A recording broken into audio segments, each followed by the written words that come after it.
Hey there, nice to see you. Welcome to the Bronx Buzz. This is Bronx Net's program where we usually talk to editors and writers and journalists and others, but also performers and artists. And as we try to define it, people who put something out in the Bronx. And this evening, we're going to do kind of a little bit of a holiday show. We've got two wonderful segments with people who are doing wonderful things in our borough of the Bronx. So let's get started and say good evening to the founder of Kingsbridge Unidos, and it is Jessica Altagracia Woolford. Nice to have you with us. Thanks for joining us. Happy holidays. Happy holidays. You're set appropriately where you need to be for the holidays. And M. Hirsch, who is a community member, a bike mechanic, and now I'm giving part of it away. She works at the Broadway Bicycle School, a worker-owned cooperative in Cambridge, Massachusetts. Em, nice to have you with us. Thank you for having me. Jessica, this is a very, very fascinating and interesting project. You literally opened up a Christmas present of all these bicycles. So why don't you rewind the story, tell us what it's about, and then we'll bring Em into the dialogue and explain what this is exciting. Go ahead. It is exciting. I'm super excited. I'm glad you're excited, Gary. Just a few months ago, a good friend of mine, literally from my Head Start days, preschool friend, Haram, hit me up and was like, his dad and him have a construction company, and they were gutting a former bike repair shop in Spanish Harlem.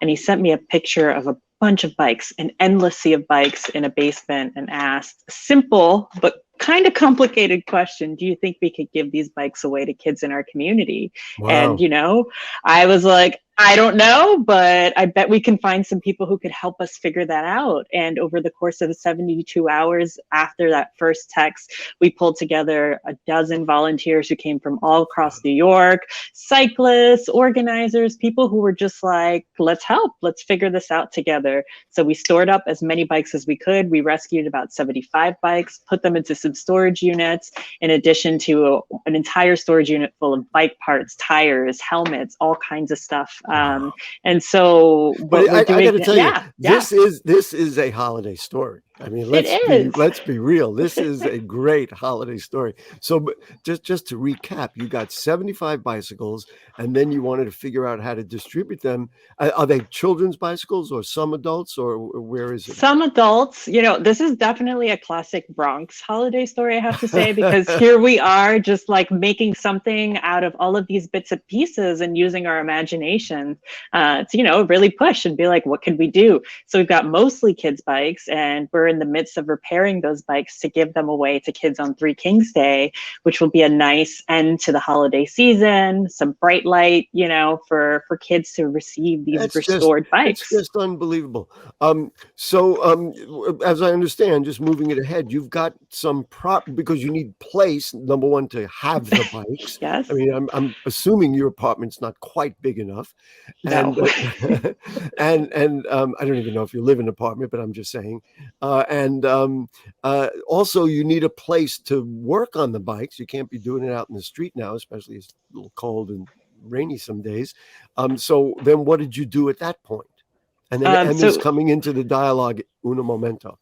Yes. I'm so excited to talk to Emma about this. But, I reached out to everyone I could in our mutual aid network, different organizations, nonprofits. It was about 2 months of just, reaching out, of trying to find the right space. And then I called Senator Gustavo Rivera, who will be our state senator in just a few days, I guess. Right, yeah. And he thought creatively with me and was like, you know what, I think we can figure this out. And a few days later, we ended up with the keys to a massive 10,000 square foot space in Marble Hill, across the street, Gary, from where Haram and I first met in preschool. And so for me, again, this is such a holiday, crazy. But like Bronx holiday story. Wow. And Em, has been doing incredible work with us. The space is on 225th and Broadway, as I understand. Yeah. That's right. That's right. So I was trying to figure out where it is. Is it on Broadway? Because that whole ring of next stores, to Seatown. Next to Seatown. I know exactly where it is. Okay. Yes. And so then you got invited in. You somehow happened in. Yeah, exactly. I similarly got a phone call maybe a week after the bikes had been found. I'm from Inwood and have lived in New York for most of my life, but recently did move to work as a bike mechanic somewhere else. But I was involved in mutual aid work. And so one of my friends from that reached out and was like, we found 75 bikes. We can't tell like how, what the condition is of them, but we know we want to like build them. We want to give them away to the community, and we want to make a big education sort of program out of it. And so I've been back in town visiting family since the bicycle season has slowed down up here. And so I was able to, over the past month, partner with about 6 or 7 other community members who either have mechanical experience or have learned through the project. And so we've been spending time in the space, really making the bikes safe, as well as bringing them back to life, cleaning them off, trying to make them a little shinier than they were before. And is this like I don't know how to describe it, like an easy thing to do, or does it happen a lot? Like is this a Yeah. unique moment in time? I mean, yeah, it's been pretty amazing. It has not been easy. Like so we got, we first starting with the kids' bike, which are about 40 of them. And to be quite honest, they were in pretty rough shape. I think they'd been in a basement for a long time gathering rust. And so we started just day one, like going through each and seeing what does each need and sort of assessing it. We've probably spent like 3 hours on each individual bike and are Wow. approaching about 20 bikes now, hoping to get up to 30 Wow. at least to give away in the And coming weeks. so these bicycles will then be given to whom? I guess we're back to Jessica to ask her that question. And when? Yes. So we've been inviting different community groups to come visit the space to think through what this could be, right? Because we see this as an opportunity to make the case that we need more of this. We need more opportunities for kids to get on bikes, for teens to learn about how to repair bikes, Sure. but also, just a place to gather, to share ideas, and to have a good time, to have some Well, joy in the community. So, do yeah. you expect to have that space in perpetuity? I mean, as I understand, there could be, it's a store, it's commercial property. Somebody's going to want to put something in there. I I think don't know. so. Yeah. Maybe a So we bike just, shop and hire all the young people here. a bike shop would be great. We're just 2 blocks away from Sid's old bike shop, that used to Sure, on be right 230th on the, Street. right. I'm sure you Of course. remember. I It's where I remember got it my because first bike. I don't know if I got my first bike, but I was in there for parts many times for Yes, little a horns lot and of us were. gloves and accessories and things. A lot of us are. Well, I definitely would be remiss not to use this opportunity here to say, like, if there are folks who work with youth, particularly around Oh, here in the North Bronx, like, we'd love to hear from you. We're reaching out to community centers, different groups that we serve in our mutual aid network, and connecting the dots on how we can get some bikes into kids' hands, but also how we can keep in touch with community members to continue growing this project. I'm just going to assume this is a job of passion for you. Like Yes. if you do what you do and you believe in it as a good thing to do, here's an opportunity to spread the love, so to speak. Um, just talk about the condition of the bikes and how difficult is it or was it to get them going? Do they need a lot? And then of course, presumably you're going to need some parts and things like this, some chains, or I don't know whatever Yeah, else they need. exactly. Yeah. So I will say the bikes have been really great, both as good bikes for kids to get, but also good bikes for mechanics to learn on. Most of them are single speeds. Ah, So we, yes, definitely have had a lot of very rusty chains, a lot of tires and tubes that are completely flat. And so we've partnered with some of our friends who work at bike shops in New York to try and get reduced price parts that we've been able to source.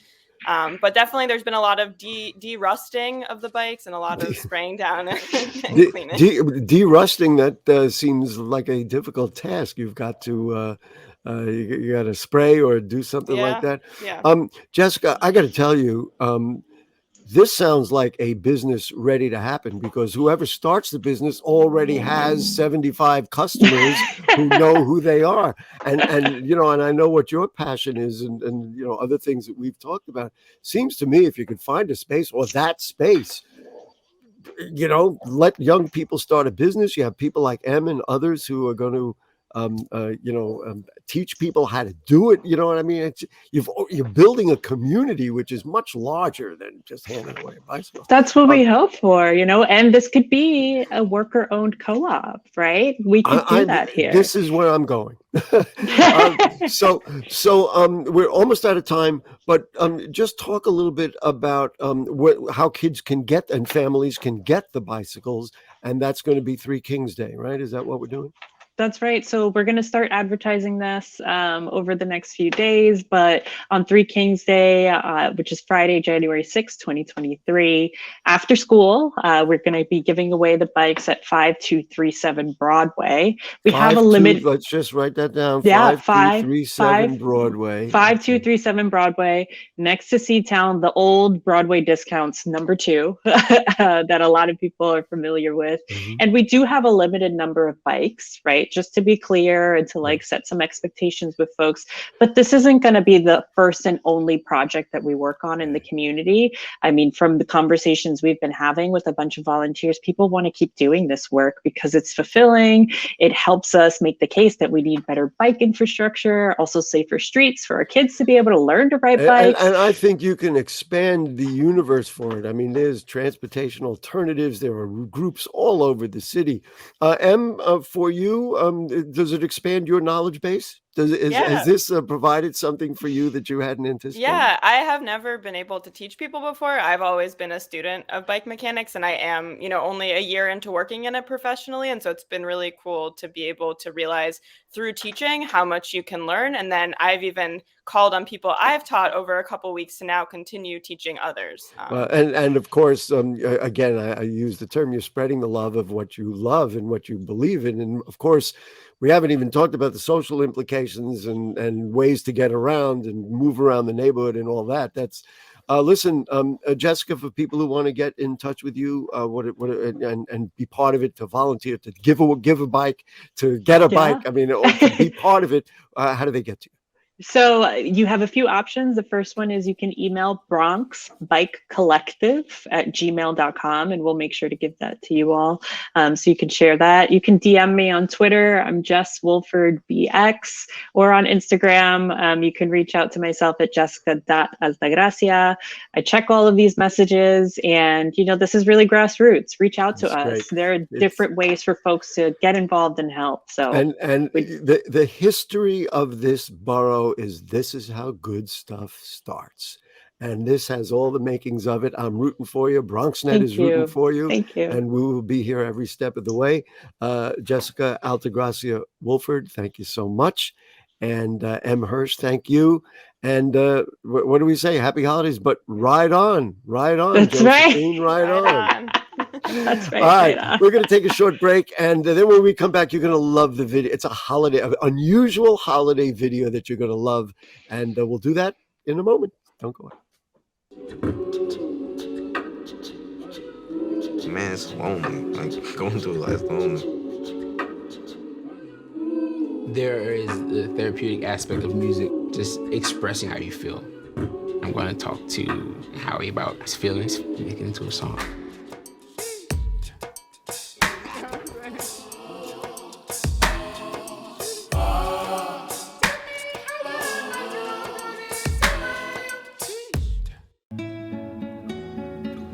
¿Qué color? Perfecto, mijo. Gracias. Thank you. What's wrong, mijo?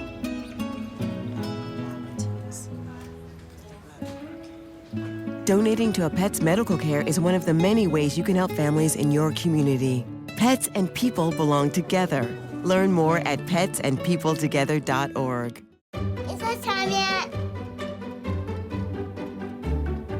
It's time. Come start time for dinner.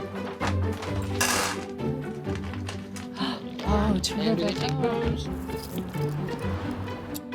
Pasta dinner.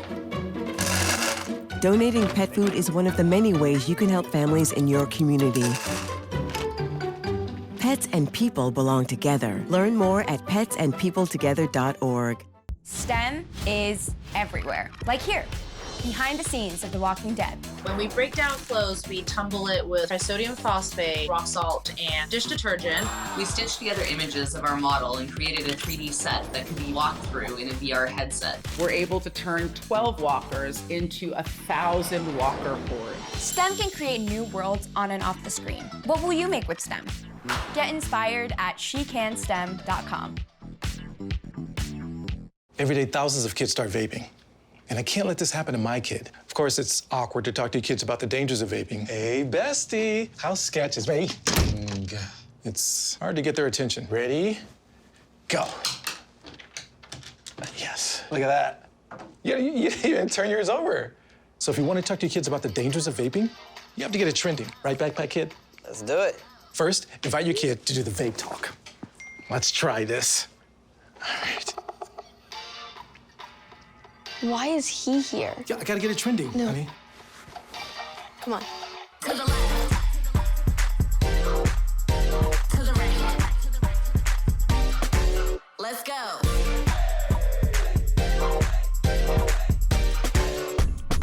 Oh, honey, can we talk? Yeah, what's up? I see a lot of your friends vaping. Visit talkaboutvaping.org for tips on when and how to have the vape talk. All right, welcome back to the Bronx Buzz.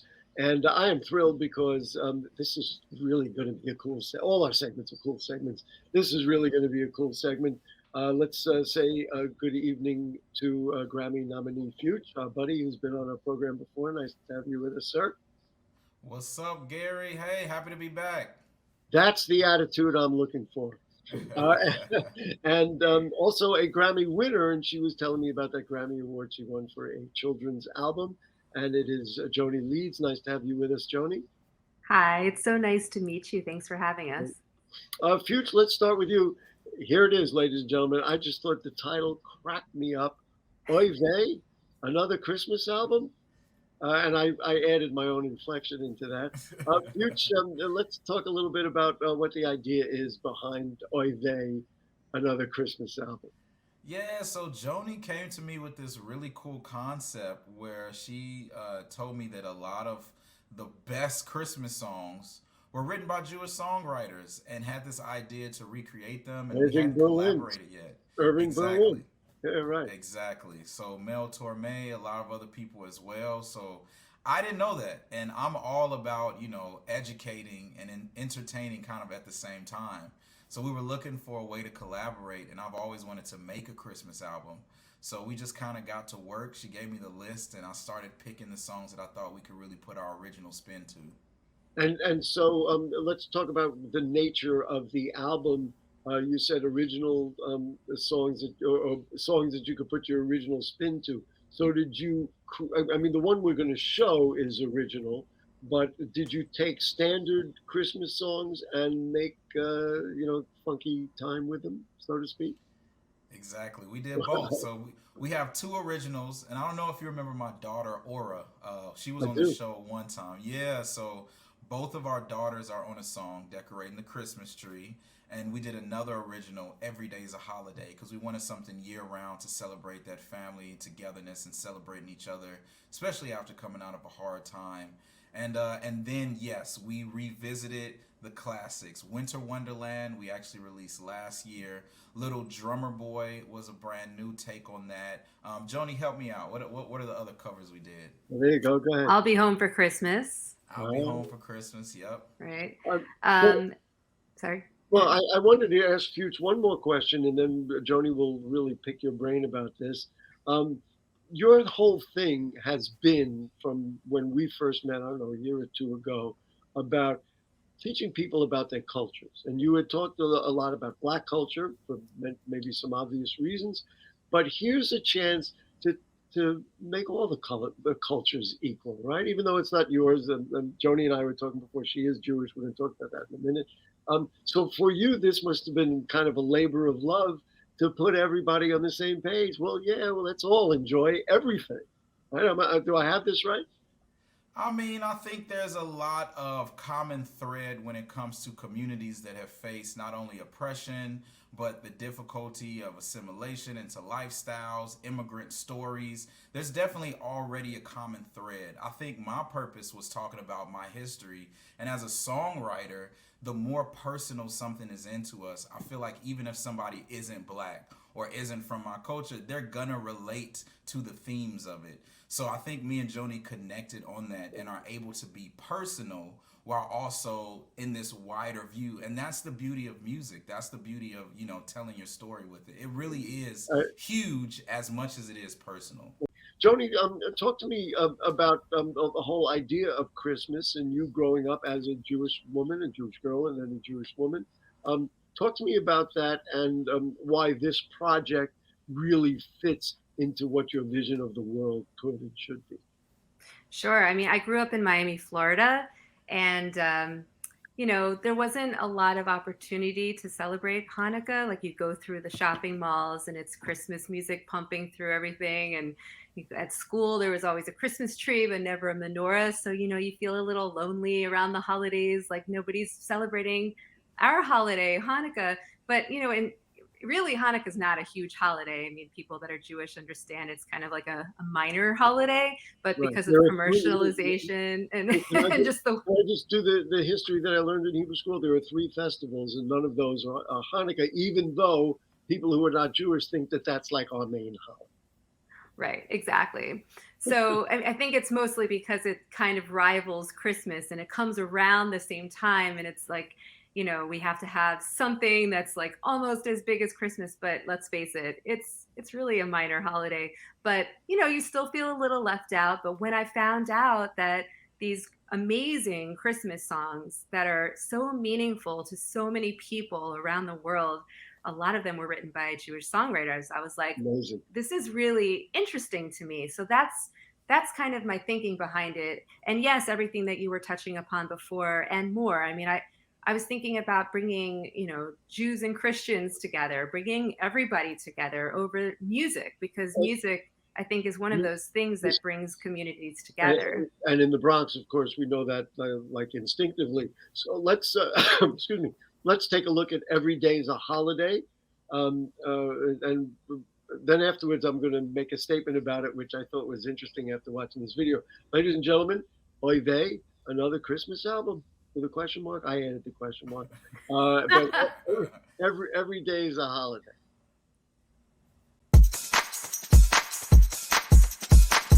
Yeah.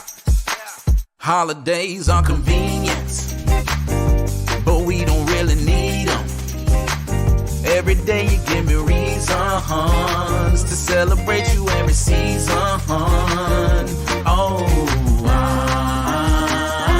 shine like the sun when I'm with you, yeah, you brighten up my life. Beaming and glowing, you show me again and again. You're like a present on Christmas Day. My spinning train all made out of clay. I'm ripping down the fireworks display. When I'm with you, every day's a holiday. I'll give you flowers on a Thursday. Don't have to wait till it's your birthday. I think about you when you're going away. I need to see you in the worst way. Oh, I'm like the moon when I'm with. All right, there we go. We can do the whole thing there. We're all dancing to it. Every day's a holiday. Joni, we'll ask this open question. I'll start with you, Joni. There's a little kind of social commentary in there that every day's a holiday. Why don't we treat people like this? I mean, you know, the first line is holidays are a convenience. Just talk about that philosophically. And all right, listen, we're all going to celebrate Christmas. We know about the Christmas tree. We're going to light the candles for Hanukkah.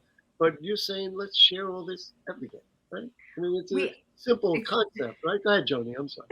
We actually have 2 versions of this song, and I think we had some feedback because I think for the grown-ups we have like this cynicism about it, like holidays are convenient, but we don't really need them because when I'm with you, every day is a holiday. Oh, aren't you sweet?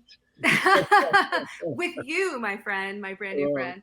But also we had heard from some people that maybe kids don't feel that way about the holidays. So we actually changed the lyrics. Fyütch, what did we say? Holidays filled with meaning, right? Holidays filled with meaning and all the days between them. But I think the point was, because Johnny explained that beautifully. For me, it's the commercialism, it's the mass purchasing. Yes. You know, you don't have to gift each other. Love does not equate to money spent. So I think the idea is like, what are the other ways that we can appreciate each other? And that's time, that's presence, that's the everyday, the things that seem mundane. But I love holidays too. I think both could coexist. Yeah, I'm going to guarantee you're going to spend a little time with some people, and you're going to get together, and you'll both of you. I certainly will with my own families and friends.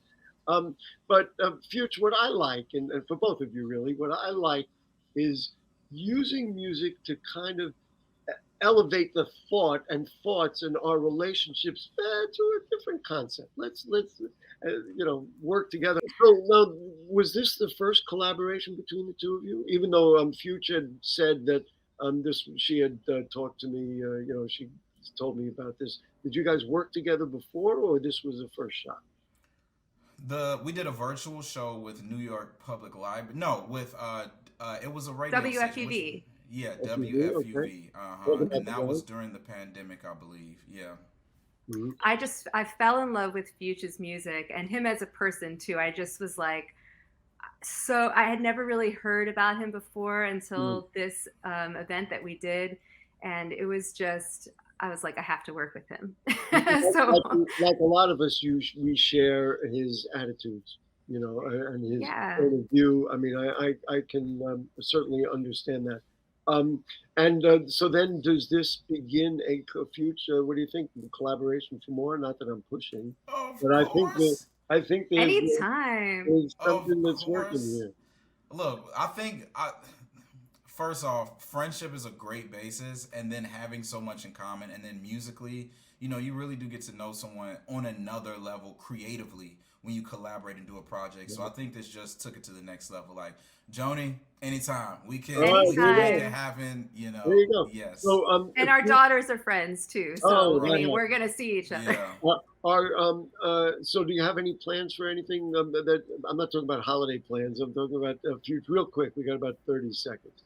So anything coming up that we need to know about aside from everybody looking up Oy Vey, another Christmas album? I'm doing on December 30th a countdown for the new year with one of the libraries at 11 a.m. So for the kids, they do like an a.m. countdown. So I'm doing one of those in New York City. So come through, yeah. And Joanie, anything that you want to let us know about?